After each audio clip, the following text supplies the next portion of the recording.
John avait tout tenté, sans succès. Même jeter la mallette dans une rivière n'avait rien changé.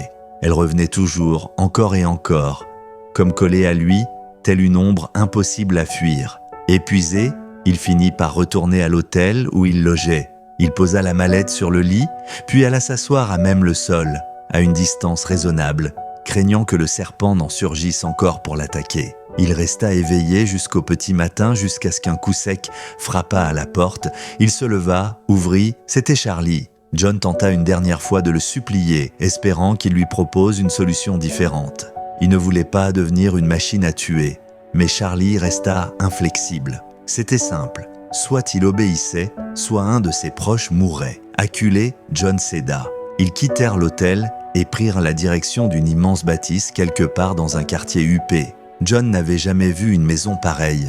On aurait dit la villa d'une star internationale. Une grande cour pavée, des vitres teintées, des colonnes majestueuses, une porte d'entrée automatisée. À l'intérieur, tout brillait, lustres en cristal, mobilier luxueux, œuvres d'art suspendues au mur. Et dans l'air flottait un parfum étrange, envoûtant, presque enivrant. Charlie le fit asseoir, puis parla d'un ton calme mais ferme. « Écoute-moi bien, John.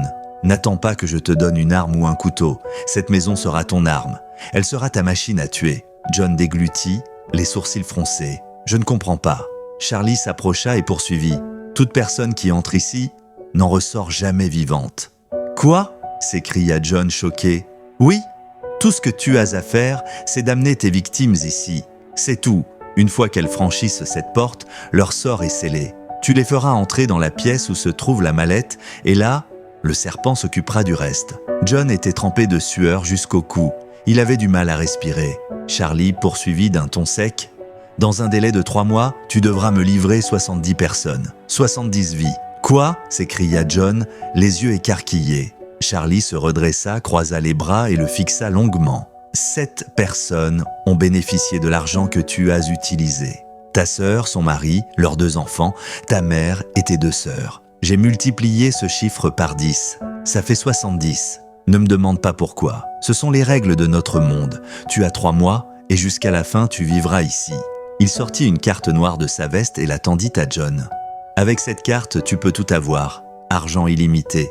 Mais souviens-toi de ça. » Il le fixa droit dans les yeux. « Si jamais tu parles de ça à quelqu'un, tu ne voudras pas découvrir la suite. » Puis il s'en alla, laissant John seul, vidé, tremblant. Le lendemain matin, une voix réveilla John.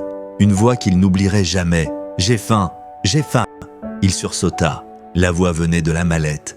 Un peu plus tard, en début de soirée, il se leva d'un bond, se changea, mit une casquette pour masquer son visage et sortit. Dehors, le chauffeur l'attendait déjà. « On va où ?» demanda le chauffeur en ouvrant la portière. « À Beaumarchais » répondit John, la voix basse. Ils roulèrent jusqu'à une boîte de nuit connue de Kinshasa. Ce soir-là, la chasse commençait. John rentra à la maison accompagné de 2 filles, des prostituées. Il leur remit une grosse somme d'argent. « Déshabillez-vous, j'arrive » leur dit-il une fois dans la chambre où reposait la mallette. Il ressortit et ferma la porte à clé. Quelques minutes plus tard, des hurlements déchirèrent le silence. Des cris de terreur, de douleur. John s'assit au sol, dos au mur, les mains sur la tête. Le cœur rempli de regrets. C'était fait. Les premières victimes venaient périr. 1 mois passa. Sa sœur Bibiche l'appelait souvent. Elle s'inquiétait, voulait le voir. Mais John fuyait. Il lui disait qu'il était en déplacement, que tout allait bien. L'église marchait sans lui. Personne ne savait où il était. À ce stade, 50 personnes avaient déjà été sacrifiées. Il ne lui restait plus que 3 semaines pour terminer le quota et peut-être retrouver sa liberté. Mais ce soir-là, alors qu'il mangeait au salon, quelqu'un frappa à la porte. Il se figea. « Qui ça peut bien être ?» murmura-t-il. Personne ne connaissait cette adresse et Charlie ne frappait jamais. Il se leva lentement, ouvrit la porte et là, son sang se glaça. Sur le seuil se tenait Bibiche, sa sœur.